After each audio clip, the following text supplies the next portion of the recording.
He's a Democrat, I get it. But when you saw this, you thought what? I thought this was a joke because no one could write this. I mean, no, this is demented. And here we have the Democrat candidate running for attorney general, the top cop in Virginia, wishing not only that he had 2 bullets to put in a guy's head, but then he wishes death on his children. And Todd Gilbert has small kids. And for Jay Jones to wish death on his small children is beyond belief. But that is where the violent left of the Democrat Party is. This is where these folks are. You know, we had Charlie Kirk assassinated, and so many folks celebrated in the far left. We've had two Democrats threaten to murder 2 of our delegates running for office in Virginia. And now Jay Jones comes out and says that he has 2 bullets for Todd Gilbert's head and wants to see his children die. I mean, this is unbelievable. And what's shocking also is that after calling for the normal apology, the Democrat candidates, Abigail Spanberger and the rest of them, were out campaigning this weekend like it was nothing. They have got to call for this guy to resign, step down, get out of this race in disgrace, because this is beyond disqualifying. I mean, they're asking people to vote for this guy to be the Attorney General of the Commonwealth of Virginia. Meanwhile, we have the best Attorney General, Jason Miyares, in the nation, and everyone in Virginia should step forward, rehire Jason Miyares, and demonstrate that Virginia stands for the values that not just hold our country together, but we reject all political violence, and we reject anyone that would call for violence on a child. It's unbelievable. Winsome Sears immediately came out and condemned this, and Abigail Spanberger gave the normal, oh, it was wrong, and then's back out campaigning with the Democrats calling for this guy to win. This is nuts, and this is why the Democrat Party has lost touch with where America is today, when they can support someone who wants to put 2 bullets in somebody's head who's a political arrival and see his children die. So Abigail Spanberger, who's right now leading your lieutenant governor, wants to be governor by about 5 points, said this: I spoke frankly with Jay about my disgust with what he said and texted. I made clear to Jay that he must take full responsibility for his words. I will always condemn violent language in our politics. And he came out and did.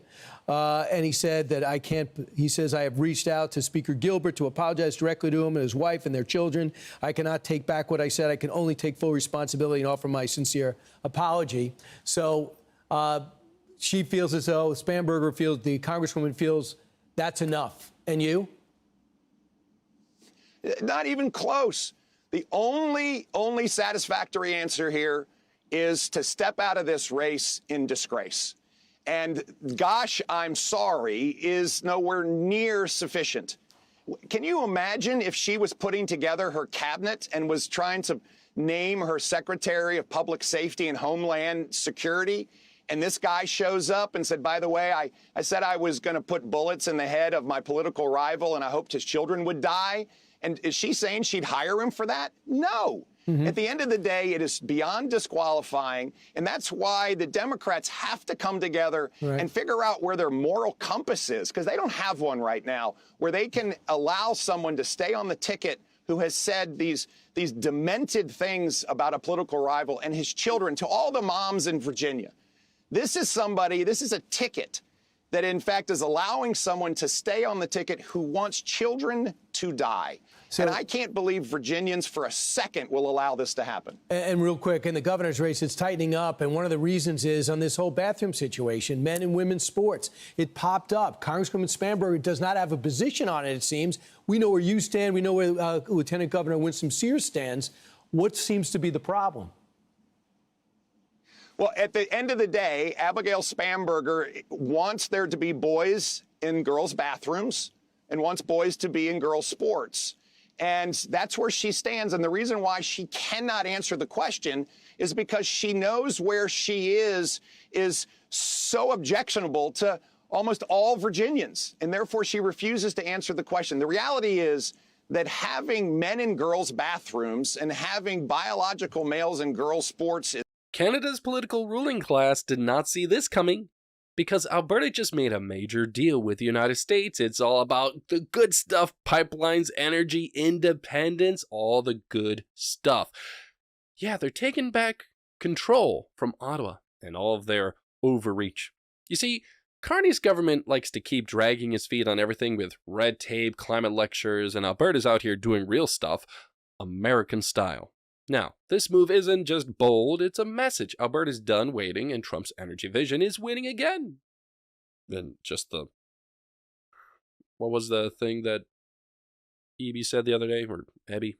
Or however you say his name. He was, what did he say? He said, like, but clean water, you know, he's so environmentally conscious. So let's call it for what it really is, guys, an economic blockade against Alberta. Here's the truth. You can't have energy dominance and keep the water clean. There are technologies for that sort of thing. It can be done. But you also got to balance it out. You know, you don't ruin an economy because of just that reason. No. So, yeah. You got Carney, you got David over there, just stopping everything that Alberta's doing.